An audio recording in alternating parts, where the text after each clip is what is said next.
الشیطان الرجیم بسم اللہ الرحمن الرحیم۔ خواتین و حضرات السلام علیکم ورحمۃ اللہ وبرکاتہ و مغفرتہ۔ پروگرام شرعی احکامات اور روزوں کے مسائل کے ساتھ آپ کی خدمت میں حاضر ہیں۔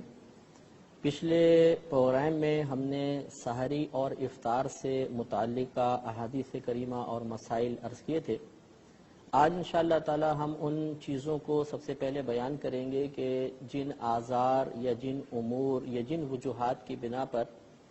ایک عاقل بالغ مسلمان کے لیے روزہ چھوڑ دینے کی یا روزہ نہ رکھنے کی اجازت ہوتی ہے۔ تو اس میں پہلے آیت سماعت فرما لیں کہ جس میں کچھ اعذار اللہ تبارک و تعالی نے خود قرآن عظیم میں بیان فرمائے کہ چند احادیث مبارکہ ہوں گی جس میں نبی کریم صلی اللہ علیہ وسلم نے اعذار کو ذکر فرمایا، اور اس کے بعد فقہائے عظام کے اقوال آپ کی خدمت میں بالتفصیل عرض کیے جائیں گے، جن سے معلوم ہوگا کہ بہت سارے ایسے امور ہوتے ہیں کہ جس کی بنا پر اللہ تبارک و تعالی اور اس کے رسول کریم صلی اللہ علیہ وسلم نے روزہ نہ رکھنے کی اجازت مرحمت فرمائی ہے۔ اس وضاحت کے بعد ہمیں یہ معلوم ہو جائے گا کہ بعض اوقات انسان روزہ نہ رکھ کر بھی گناہگار نہیں ہوتا، بلکہ اللہ تبارک و تعالی اسے اس کی اجازت مرحمت فرماتا ہے، اور واقعی اگر عذر متحقق ہوگا تو انشاءاللہ اللہ کے رحمت سے امید ہے کہ روزہ نہ رکھنے کے باوجود رمضان کی برکات ضرور حاصل ہو جائیں گی۔ تو اللہ تبارک و تعالی قرآن عظیم میں ارشاد فرماتا ہے کہ فمن کان منکم مریضا او علی سفر فعدۃ من ایام اخر، کہ تم میں سے جو شخص سفر پر ہو یا مریض ہو، پہلے مریض کا ذکر فرمایا پھر سفر کا، کہ تم میں سے جو مریض ہو یا سفر پر ہو تو دوسرے دنوں میں گنتی پوری کرنا اس پر لازم ہے۔ معلوم یہ ہوا کہ سفر ایک عذر ہے، اسی طرح مرض بھی ایک عذر ہو سکتا ہے، لیکن اس میں تفصیل ہے جو انشاءاللہ میں آگے آپ کی خدمت میں عرض کروں گا۔ حضرت حمزہ بن عمرو اسلمی رضی اللہ تعالی عنہ فرماتے ہیں، یہ بخاری شریف کی روایت ہے، مسلم میں بھی درج ہے، کہ آپ کے بارے میں یہ مروی ہے کہ آپ بہت کثرت کے ساتھ روزہ رکھا کرتے تھے۔ تو ایک دفعہ آپ سفر پر جا رہے تھے تو آپ نے نبی کریم صلی اللہ علیہ وسلم سے دریافت فرمایا کہ یا رسول اللہ صلی اللہ علیہ وسلم، میں دوران سفر روزہ رکھوں یا نہ رکھوں؟ تو نبی کریم صلی اللہ علیہ وسلم نے ارشاد فرمایا کہ چاہے تم روزہ رکھو اور چاہو نہ رکھو۔ تو گویا کہ یہاں پر نبی کریم صلی اللہ علیہ وسلم نے بھی سفر کو ایک عذر قرار دے کر انہیں روزہ نہ رکھنے کی اجازت مرحمت فرمائی۔ اسی طریقے سے حضرت ابو سعید خدری رضی اللہ تعالی عنہ کہتے ہیں کہ 16ویں رمضان کو ہم نبی کریم صلی اللہ علیہ وسلم کے ساتھ ایک جہاد پر گئے، تو ہم میں سے بعض صحابہ نے روزہ رکھا اور بعض نے روزہ چھوڑ دیا۔ تو جنہوں نے روزہ رکھا انہوں نے روزہ نہ رکھنے والوں کو کوئی ملامت نہیں کی، اور جنہوں نے روزہ نہیں رکھا انہوں نے روزہ رکھنے والوں کو کوئی الزام نہ لگایا۔ یہ مسلم شریف کی روایت ہے۔ اس سے بھی معلوم ہوا کہ روزہ نہ رکھنا ایک عذر ہے، یعنی سفر روزہ نہ رکھنے کے لیے ایک عذر بن سکتا ہے، لیکن اگر کوئی رکھنا چاہے تو اس میں حرج بھی نہیں ہے۔ اس پہ ہم مزید کلام بھی کریں گے انشاءاللہ۔ اور نبی کریم صلی اللہ علیہ وسلم کی روایت ترمذی شریف کی ہے، آپ نے ارشاد فرمایا کہ اللہ تبارک و تعالی نے مسافر کے لیے آدھی نماز کو معاف کر دیا ہے، اور مسافر، دودھ پلانے والی عورت اور حاملہ عورت کو روزہ معاف کر دیا ہے کہ چاہیں تو یہ روزہ نہ رکھیں اور دوسرے دنوں میں گنتی پوری کر لیں۔ اس میں مزید کچھ عذر بیان ہوئے کہ حاملہ عورت اور دودھ پلانے والی عورت کے لیے بھی روزہ نہ رکھنے کی اجازت ہوتی، لیکن جیسے میں نے پہلے آپ کو عرض کیا کہ قرآن و حدیث کو سمجھنے کے لیے بزرگان دین کے اقوال کا مطالعہ، فقہائے اعظام کی تحقیق کو جاننا بہت ہی ضروری ہوتا ہے، تاکہ مکمل اور جمیع تفاصیل کے ساتھ ہمیں اللہ تبارک و تعالی اور اس کے رسول کریم صلی اللہ علیہ وسلم کا مقصود سمجھ میں آ جائے۔ لہذا ہم تفصیل عرض کرتے ہیں۔ ان تمام احادیث کریمہ میں بیان کردہ اعذار پر جو فقہائے اعظام نے نگاہ کی تو چند امور سامنے آئے، اور مزید آیات اور کریمہ جو خاص روزے سے متعلق تو نہیں تھیں، لیکن ان سے یہ نتیجہ اخذ کیا کہ بعض امور ایسے ہوتے ہیں جن میں دیگر عبادات کو چھوڑنے کی اجازت ہے، تو روزے کے لیے بھی وہ چیزیں اعذار بنیں گی۔ ان تمام احادیث اور آیات کے پیش نظر فقہائے عظام نے چند چیزوں کو روزہ نہ رکھنے کے لیے عذر قرار دیا ہے، ان میں سے ایک تو وہی سفر ہے جو قرآن میں بیان ہوا، حدیث میں اس کا ذکر آیا، دوسرا حمل، تیسرا بچے کو دودھ پلانا، چوتھا مرض، پانچواں بڑھاپا، چھٹا اپنی جان کی ہلاکت یا عقل کے ختم ہو جانے کا خوف، ساتواں اکراہ یعنی کسی کی طرف سے مجبور کر دینا، اور آٹھواں جہاد۔ یہ تمام امور روزہ نہ رکھنے کے لیے عذر قرار دیے گئے ہیں، یعنی اگر ان آزار کی بنا پر کوئی روزہ نہیں رکھے گا تو گناہگار نہیں ہوگا، لیکن ان سب کی تفصیل جاننا بہت ہی ضروری ہے۔ مثلا سب سے پہلے ہم سفر کو لیتے ہیں۔ سب سے پہلے تو یاد رکھیے کہ وہ سفر کی کتنی مقدار ہے کہ جس کی بنا پر روزہ چھوڑنے کی اجازت ہوتی ہے، تو وہ مقدار وہی مقدار ہے کہ جس مقدار میں سفر کیا جائے تو اللہ تبارک و تعالی نماز کے قصر کی اجازت دیتا ہے۔ اور یہ شرعی سفر کی مقدار یہ ہے کہ انسان اپنی شہری حدود سے یعنی اپنے شہر کی حدود سے باہر نکلے اس ارادے کے ساتھ کہ وہ کم از کم 57.5 میل دور جائے گا، جو کلومیٹرز میں اگر آپ کریں تو 92 کلومیٹرز 92 کلومیٹر بنتے ہیں، کہ جو شخص اپنی شہری حدود سے باہر نکلا اور ارادہ یہ ہے کہ کم از کم 92 کلومیٹر یا 57.5 میل وہ دور جائے گا تو وہ شرعاً مسافر ہو جاتا ہے۔ اس مسافر کو روزہ چھوڑنے کی اجازت ہوتی ہے، لیکن اس میں تفصیل یہ ہوتی ہے کہ مسافر کو روزہ چھوڑنے کی اجازت اسی وقت ہوگی جب دوران سفر اس کو سحری ملے۔ یعنی مثال کے طور پہ ہم سفر کر رہے ہیں اور اب سحری کا وقت آیا، یعنی رات میں سفر جاری ہے، سحری کا وقت آ گیا، تو اگلا دن چونکہ دوران سفر ہی گزرے گا، اس لیے اب اگلے دن کا روزہ چھوڑنے کے لیے عذر متحقق ہو گیا، اگر کوئی چاہے تو روزہ نہ رکھے۔ اس سے یہ معلوم ہوا کہ مثال کے طور پر آپ ابھی گھر پر ہی ہیں، سحری رات آ گئی، سحری کا وقت موجود ہے اور آپ نے کل دن میں سفر کرنا ہے، مثال کے طور پر 10 بجے 11 بجے 12 بجے آپ کی ٹرین کا یا فلائٹ کا وقت ہے، تو اب یہ جو رات میں آپ کو گھر پر سحری مل رہی ہے تو اگلے دن کا سفر اس روزے کو چھوڑنے کے لیے عذر نہیں بنے گا۔ اب آپ کو سحری باقاعدہ کرنی ہوگی، اگر اور کوئی عذر نہیں ہے تو اگلے دن کا روزہ رکھنا آپ پر فرض ہوگا۔ معلوم یہ ہوا کہ روزہ وہی چھوڑنا سفر میں جائز ہوگا یا اس کی اجازت ہوگی جس کی سحری آپ کو دوران سفر ملے گی۔ اگر سحری آپ کو گھر پر مل گئی ہے اور دن میں آپ نے درمیان میں سفر کرنا ہے تو اب یہ روزہ چھوڑنے کے لیے عذر نہیں ہوگا، یہ سفر روزے رکھنے کی راہ میں رکاوٹ نہیں بن سکتا، لہٰذا آپ نے سحری کرنی ہوگی اور سحری کرنے کے بعد اگلا آپ دن میں سفر طے کریں۔ اب مثال کے طور پر کسی کو یہ مسئلہ معلوم صحیح طرح مسئلہ معلوم نہیں تھا، مثلا اس نے سحری کر لی اور پھر دن میں 10 بجے 11 بجے وہ سفر پر چلا گیا اور دوران سفر یہ گمان کر کے کہ شاید یہ سفر ہے اور سفر میں روزہ نہ رکھنے کی اجازت، روزہ توڑ دیا۔ تو اگر دوران سفر روزہ توڑا، سفر کی بنیاد بنا کر سفر کے عذر کو ملحوظ رکھتے ہوئے، تو یاد رکھیں روزہ اب ٹوٹ تو جائے گا لیکن اس پر کفارہ نہیں ہوتا، اس کی قضا رکھنی ہوگی، کیونکہ یہ سحری ان کو گھر پر ملی تھی، روزہ رکھنا فرض تھا۔ اب دوران سفر روزہ توڑا تو لازم سے آتے کہ روزہ تو ان کا شروع ہو چکا تھا، روزہ توڑ دیا تو اب اس کی قضا کرنی ہوگی۔ کفارہ اس پر اس لیے نہیں ہوتا کہ یہاں پر ایک عذر ہے کہ اس نے یہ گمان کیا تھا کہ شاید دوران سفر پہلے سے رکھے ہوئے روزے کو توڑنا بھی جائز ہے، تو چونکہ یہ شک پیدا ہونے کی وجہ سے ایسا ہوا، اس کو مسئلہ معلوم نہیں تھا، شکوک و شبہات اس میں داخل ہو گئے، لہذا ایسا کوئی بھی موقع جہاں پر شک ہو شبہ ہو، روزہ توڑنے کا مکمل طور پر اللہ تعالیٰ کی نافرمانی کے ساتھ ارادہ نہ ہو، وہاں پر کفارہ نہیں ہوتا، صرف قضا ہوتی ہے، جیسے کہ ہم تفصیل انشاءاللہ ان چیزوں کے بیان میں بتائیں گے آپ کو کہ جن چیزوں سے صرف قضا لازم آتی ہے اور بعض صورتوں میں کفارہ لازم آتا ہے، اس بیان میں آپ کو تفصیل بتائیں گے۔ ابھی آپ خلاصے سمجھ لیجئے کہ رات میں اگر سحری ملی تھی، اگلے دن کا روزہ رکھنا ضروری تھا، انہوں نے رکھا، لیکن دوران سفر یہ سوچ کر کہ شاید یہ سفر روزہ نہ رکھنے کی اجازت میں شامل ہوتا ہے، انہوں نے روزہ توڑ دیا، تو اب روزہ ٹوٹ گیا، قضا لازم ہوگی، کفارہ لازم نہیں ہوگا۔ ایک صورت تو یہ ہوئی۔ دوسری صورت یہ ہے کہ رات میں سحری ملی، سحری رکھی، روزہ شروع ہو گیا، دن میں مثلا 12 بجے فلائٹ ہے یا 12 بجے ٹرین کا اپنے ٹکٹ وغیرہ لیا ہوا ہے،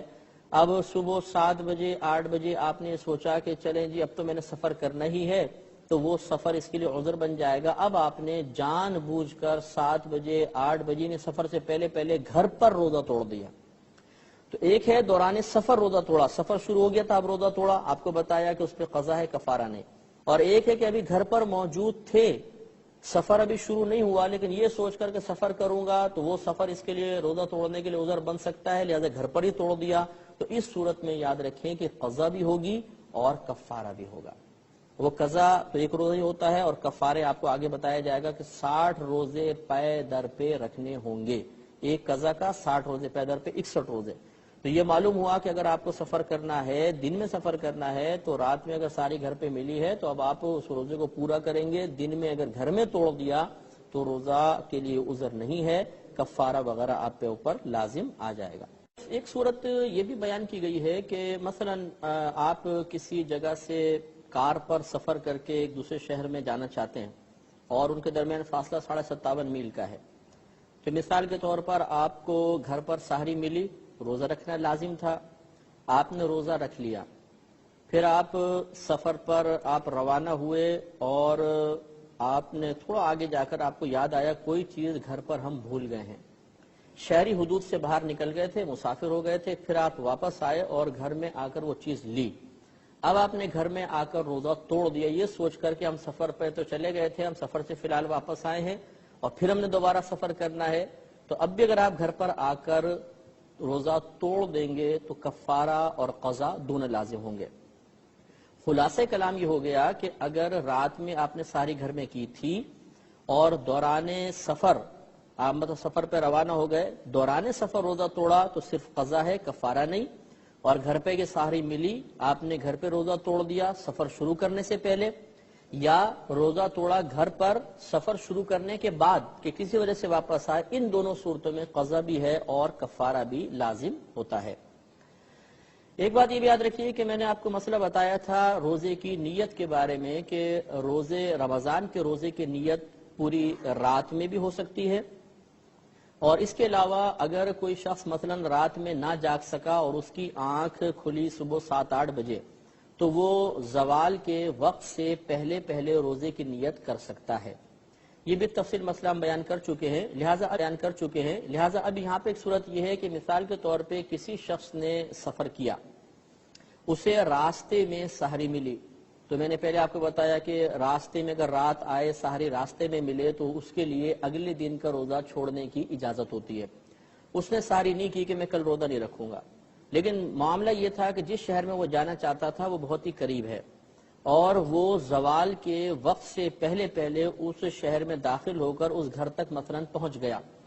اور وہاں پر جا کر وہ اس کا مدت سفر ختم ہو گئی، اقامت مثلا کر لی کہ وہاں پہ گیا 7-8 بجے پہنچا، 9 بجے پہنچا اور 15 دن یا اس سے زیادہ ٹھہرنے کی نیت کر لی، یا اپنے آبائی گاؤں یا آبائی شہر میں پہنچا تو مسافرت ختم ہو جاتی ہے۔ تو کہنے کا مطلب یہ ہے کہ اب سفر کر کے وہ پہنچا، روزہ رکھنے کی نیت نہیں تھی، رات میں سحری بھی نہیں کی، صبح صادق بھی شروع ہو گئی، لیکن زوال کے وقت سے پہلے پہلے وہ شہری حدود میں داخل ہو کر گھر تک پہنچ گیا اور مسافرت بھی ختم ہو گئی تھی، تو اب اس پر واجب ہے کہ زوال کے وقت سے پہلے پہلے اس روزے کی نیت کرے گا، اگر نہیں کرے گا تو شدید گنہگار ہوگا، اور اس پر مطلب قضا تو پہلے بھی لازم تھی اب بھی قضا لازم ہوگی، لہٰذا اگر بالفرض کو زوال کے وقت سے پہلے پہلے شہری حدود میں داخل ہو جاتا ہے، سفر میں روزہ نہیں رکھا تھا تو اب نیت کرنا اس پر واجب ہوگا۔ اب مسئلہ یہ ہے کہ آج کل کے سفر آپ کو معلوم ہے کہ بہت ہی پر آسائش سفر ہیں، نرم سفر ہیں، اتنی زیادہ شدت تو نہیں ہوتی۔ ایک سوال لوگ اکثر کرتے ہیں کہ کیا آج کا موجودہ سفر روزہ چھوڑنے کے لیے عذر ہو سکتا ہے، کیونکہ پہلے دور میں تو سفر بڑے سخت ہوا کرتے تھے اس لیے روزہ چھوڑنے کی اجازت تھی، کیا اب بھی اجازت ہوگی یا نہیں؟ تو یاد رکھیں کہ شرعی احکامات بعض ایسے ہوتے ہیں کہ ان میں سبب اور علت کا اعتبار نہیں کیا جاتا بلکہ حکم ہر دور میں ایک ہی رہتا ہے۔ پہلے سفر کی اگر آپ یوں کہیں کہ پہلے سفر کی مشقت اس بات کا سبب تھی کہ روزہ چھوڑ دیا جائے، لہذا اب وہ سبب ختم ہو گیا تو روزہ رکھنا چاہیے، ایسا نہیں ہے۔ شریعت نے ہر دور میں روزہ کے لیے سفر کو عذر مانا ہے۔ یہی وجہ ہے کہ صحابہ کرام علیہم الرضوان پر جب دنیا کی فراخی ہوئی، حضرت عمر فاروق رضی اللہ تعالی عنہ کے زمانے میں خصوصاً جب صحابہ کرام کو بہت زیادہ مال غنیمت ملا اور مسلمانوں کی حکومتیں بڑھیں، اس وقت بھی پر آسائش سفر ہونے کے باوجود، نرم سفر ہونے کے باوجود صحابہ کرام نے روزے میں رعایت حاصل کی ہے۔ لہذا یہ حکم دائمی ہوگا۔ اب اگرچہ کوئی فلائٹ میں سفر کرے، جہاز میں بیٹھا ہوا ہے، ایئر کنڈیشن سفر ہے، یا ٹرین میں سفر کر رہا ہے اور اے سی پالر میں ہے مثال کے طور پہ، بالکل کوئی دقت نہیں ہے، پریشانی نہیں ہے، اس کے باوجود اس کے لیے روزہ چھوڑنا جائز ہے۔ ہاں، اب یہ فقہاء اعظام نے ضرور بیان فرمایا کہ ایک ہوتی ہے افضل صورت۔ افضل صورت یہی ہوگی کہ یہ لوگ روزہ رکھیں، بلکہ یہ فرمایا کہ اگر اپنی آپ کو ضرر کا اندیشہ ہو یا جو ہمارے ساتھ سفر کر رہے ہیں ان لوگوں کے ضرر کا اندیشہ ہو کہ انہیں ہمارے روزہ رکھنے سے تکلیف پہنچے گی، تو ایسی صورت میں روزہ رکھنا افضل ہوتا ہے، اور بعض صورتوں میں اگر انہیں روزہ رکھنے کی وجہ سے اذیت ہوگی تو نہ رکھنا افضل ہوگا۔ تو یہ دیکھ لیں گے کہ اگر روزہ رکھنا یا روزہ نہ رکھنا برابر والوں کے لیے، خود اپنے لیے ان میں سے کوئی باعث تکلیف بن رہا ہو تو اگر روزہ رکھنا باعث تکلیف ہے اپنے لیے دوسروں کے لیے تو نہ رکھیں، اگر روزہ نہ رکھنا بن رہا ہے تو پھر یعنی روزہ رکھنا بن رہا ہے تو نہ رکھیں، نہ رکھنا بن رہا ہے تو پھر رکھ لیں۔ یہ دونوں صورتیں پہ ہم توجہ کر سکتے ہیں۔ آگے ہے حمل کا مسئلہ، آپ کو بتایا تھا کہ دوسرا عذر حمل ہے اور تیسرا دودھ پلانا۔ اس میں مسئلہ یہ ہوتا ہے کہ حاملہ عورت اور دودھ پلانے والی عورت کے لیے روزہ چھوڑنے کے آزار کی تفصیل یہ ہوتی ہے کہ اگر کوئی مثلا لیڈی ڈاکٹر ہیں، انہوں نے بتایا کہ بھئی اگر آپ نے روزہ رکھا تو بچہ بہت کمزور ہو جائے گا اور ہو سکتا ہے بچہ ہلاک ہو جائے، یا ماں کی صحت کو شدید نقصان کا اندیشہ ہے اور اس کے بعد وہ بچے کے حمل کی متحمل نہیں ہو سکے گی، تو یہ آزار ہوتے ہیں۔ تو کوئی ماہر ڈاکٹر بتا دے، یا سابقہ زندگی میں ایسا ہوا تھا کہ ماں مثلا 1-2 سال پہلے ایسی حمل تھا اور عورت نے روزے رکھے تھے جس کی وجہ سے حمل میں بگاڑ پیدا ہو گیا تھا، تو یہ سابقہ زندگی کا تجربہ یہ بھی دلیل ہوتا ہے۔ یا ایسا ہوا کہ پہلے تجربہ بھی نہیں تھا، کسی لیڈی ڈاکٹر نے منع بھی نہیں کیا، عورت نے روزہ رکھا اور اب اس کو ویکنس شدید محسوس ہو رہی ہے اور اس کی وجہ سے وہ محسوس کر رہی ہے کہ بچے کو نقصان ہوگا، تو یہ جو مشاہدہ ہے، موجودہ مشاہدہ، یہ بھی عذر بنتا ہے۔ تو معلوم یہ ہوا کہ حاملہ عورت ہو یا دودھ پلانے والی عورت ہو، ان کے لیے روزہ چھوڑنے کی اجازت اس صورت میں ہوگی جب 3 چیزوں میں سے کسی ایک چیز کے ساتھ متحقق ہو جائے کہ روزہ ان کے لیے نقصان کا باعث ہوگا۔ وہ 3 چیزیں یہ ہیں کہ یا تو ماہر ڈاکٹر بتائیں گی، یا سابق زندگی کا تجربہ ہوگا، یا موجودہ مشاہدہ ہوگا، تب ان کو روزہ چھوڑنے کی اجازت ہے، بعد میں یہ روزے کی قضا کریں گے۔ ایک عذر مرض بھی ہوتا ہے۔ مرض سے مراد یہ ہوتا ہے کہ عام امراض نہیں ہے کہ نزلہ کھانسی ہوا تو روزہ چھوڑنے کی اجازت مل جائے گی، یا جیسے بعض ڈاکٹرز ہوتے ہیں کہ معمولی امراض پر مریضوں کو مشورے دے دیتے ہیں کہ آپ روزہ چھوڑ دیں۔ یہاں پر بھی وہی تفصیل ہے جو حاملہ اور دودھ پلانے والی عورت کے بارے میں ہے کہ مرض کے بارے میں یا تو کوئی ماہر ڈاکٹر جن کے دل میں خوف خدا بھی موجود ہو، کوئی اس کی ظاہری علامت ہمیں نظر آ رہی ہو، وہ یہ ہمیں کہیں کہ اگر آپ روزہ رکھیں گے تو آپ کا مرض بڑھ جائے گا، دیر میں اچھا ہوگا، یا آپ شدید بیمار ہو جائیں گے، ایسی صورت میں روزہ چھوڑنے کی اجازت ہوتی ہے۔ یا پھر سابقہ زندگی کا تجربہ ہو کہ پچھلے رمضان میں مثلا روزہ رکھا تھا تو بہت زیادہ تکلیف شروع ہو گئی تھی، تو اس رمضان بھی یہ ممکن ہے کہ ہو جائے تو روزہ چھوڑ دیا۔ جسے دمے کے مریض ہوتے ہیں کہ بیچارے سردیوں مثلا روزے آئے، پچھلے روزے بھی سردیوں میں تھے تو بہت دمے میں تکلیف ہو گئی تھی اور دوائی وغیرہ یوز کرنی پڑی تھی، اور اس دفعہ بھی امید ہے کہ سردیاں ہیں مثال کے طور پر، تو اب اگر ہم روزہ رکھیں گے تو شدید تکلیف ہوگی، تو یہ جو تجربہ ہے سابقہ زندگی کا یہ بھی ایک دلیل بنتا ہے۔ اور تیسرا وہی کہ اگر مرض ہے اور انسان نے روزہ رکھا اور مرض بڑھنے لگا، یا یہ کہ امید تھی کہ 1-2 دن میں ختم ہو جائے گا لیکن اب وہ اور لمبا ہو گیا، 1-1.5 ہفتے تک پہنچ گئی اس کی مدت، تو یہ بھی موجودہ مشاہدہ بھی عذر ہے۔ تو مریض کو چاہیے کہ ان 3 چیزوں میں سے کسی ایک چیز کے ذریعے دلیل طلب کرے، تب وہ روزہ چھوڑ سکتا ہے، اگر ویسے چھوڑا تو شدید گناہگار ہوگا۔ اس کے بعد حیض و نفاس بھی ایک عذر ہوتا ہے۔ حیض و نفاس مثال کے طور پر کوئی بہن ان دنوں میں مخصوص ایام میں ہیں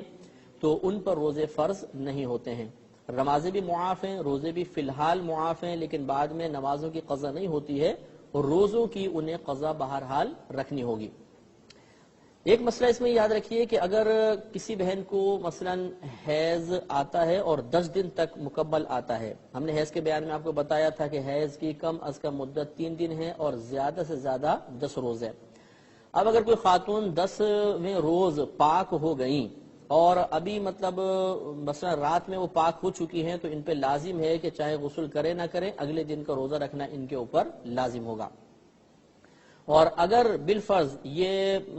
پہلے فارغ ہو گئی ہیں 10 دن سے پہلے، تو پھر یہ حکم ہوتا ہے کہ اگر انہیں مطلب رات میں جیسے مثلا 3 بجے 4 بجے فارغ ہوئی ہیں، پاک ہو گئی ہیں، تو اگر انہیں غسل وغیرہ کرنے کے بعد پھر اتنا وقت مل گیا جس میں یہ تھوڑی بہت ساری کر سکتی ہیں، یعنی فجر شروع نہ ہوئی ہو، تو پھر بھی ان کے لیے فرض ہوگا کہ اب اگلے دن کا یہ روزہ رکھیں گی۔ ہاں اگر ایسا ہوا کہ رات میں مثلا آخری دن چل رہا، چوتھے 5ویں دن ان کا حیض بند ہوتا ہے مثال کے طور پر، اور یہ آخری رات چل رہی تھی اور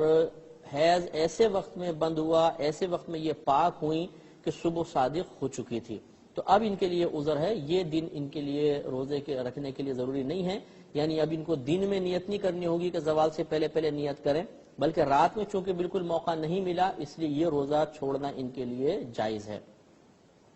جو خاتون ان مخصوص ایام میں ہوں یا نفاس میں مبتلا ہوں، ان کے لیے کھانا پینا روزے یعنی دن میں روزہ تو رکھیں گے نہیں، تو کھانا پینا بالکل جائز ہے، چاہے چھپ کر کھائیں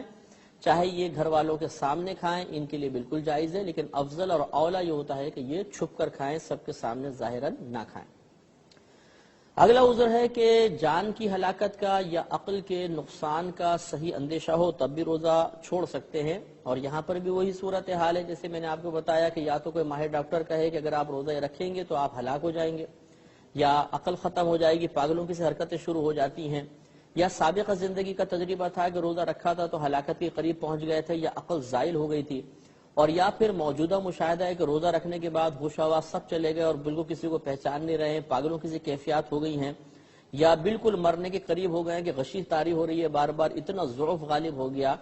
تو اس قسم کی حالت اگر طاری ہوتی ہے کہ ہلاکت کا خوف ہو گیا یا عقل کے زوال کا خوف ہو گیا، تو روزہ چھوڑنے کے لیے عذر ہے۔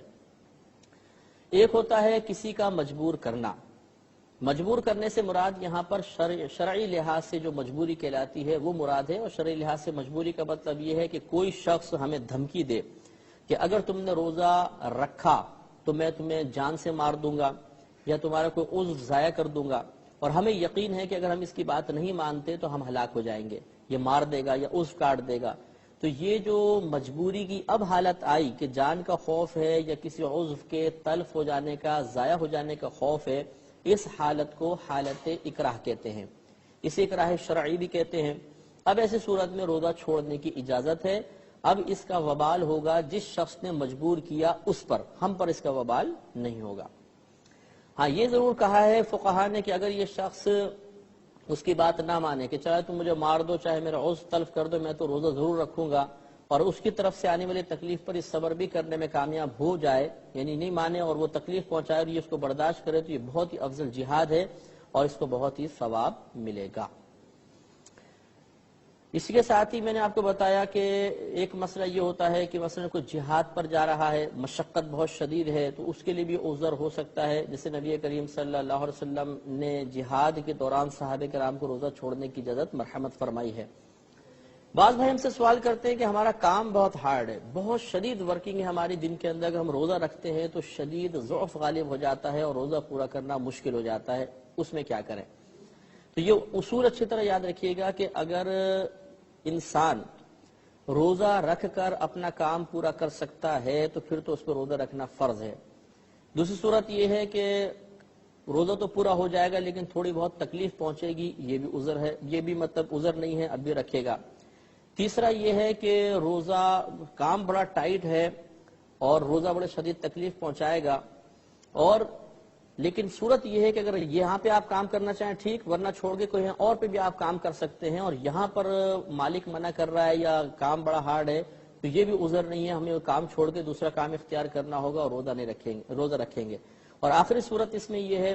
کہ مثال کے طور پہ کام بہت سخت ہے اور کوئی کام کہیں مل ہی نہیں رہا، اور مالکان یہ کہتے ہیں کہ بھئی ہم تو پورا کام لیں گے اور آپ روزہ رکھیں گے تو آپ سے کام نہیں ہوگا، ہم نوکری سے نکال دیں گے، ایسی صورت میں جب آدمی مجبور ہو جائے تو شریعت نے اجازت دی ہے کہ وہ روزہ چھوڑ سکتا ہے اور باقی دنوں میں گنتی پوری کرے. لیکن یہاں پر دیانت داری کے ساتھ ہمیں غور کرنا ہوگا کہ واقعی کام سخت ہے، دوسرے کو کام نہیں مل سکتا، تب اس کے اندر رعایت مل سکتی ہے، ورنہ تھوڑی بہت مجبوری کی وجہ سے رعایت نہیں ملے گی، شدید گناہگار ہوں گے. اب چونکہ پروگرام کے وقت ختم ہو رہا ہے، انشاءاللہ دیگر مسائل کے ساتھ اگلے پروگرام میں حاضری کا شرف حاصل ہوگا. اب آپ ہمیں اجازت مرحمت فرمائیں. وآخر دعوانا ان الحمدللہ رب العالمین.